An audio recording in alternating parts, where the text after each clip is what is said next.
I just watched Jake Paul versus Mike Perry. Amazing performance by Jake Paul. He won by 6th round TKO. And how did this fight go? Jake Paul got knocked down in the first round, and he got knocked down in the second round. And it looked like it was going to be an easy ride. I think the live odds for the third round had Jake Paul as a huge favorite, and something like minus 3,000, and Mike Perry was like plus 3,000. But as the commentators were saying that Mike Perry is done for, and I saw those odds, I was thinking to myself, I'm not too sure, because Jake Paul was breathing heavy, man. He looked so tired. He was breathing with an open mouth.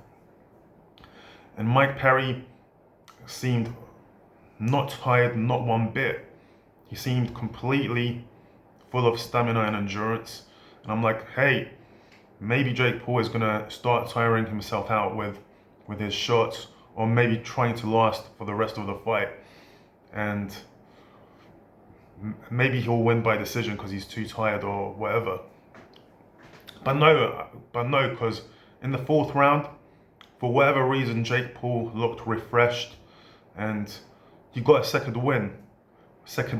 And I don't know how second winds happen or why they happen, but that's what appeared to happen to him, because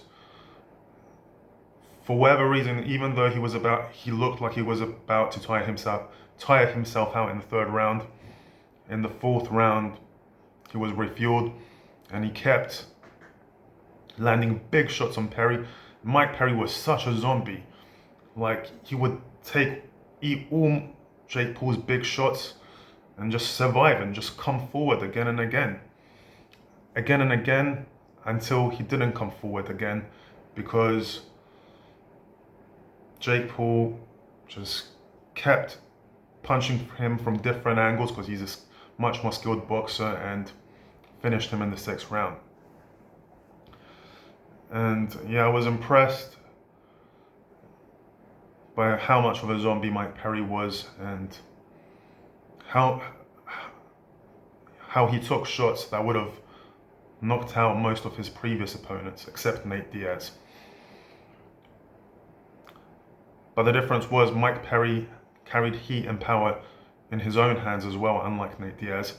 So that was more of a danger to Jake Paul. But even though it was impressive, Jake Paul did look a weight size or two, well, I'll say one weight size higher than Mike Perry. So that kind of makes it not as amazing as if he was fighting someone his own size, but it was a dangerous opponent, so still it was great to see him to do that to someone who has a great record in BKFC bare knuckle fighting. He's the champion, so. But after the fight, Jake Paul called out none other than Alex Pereira. Now, was it for promotional purposes? Does he really want to fight him?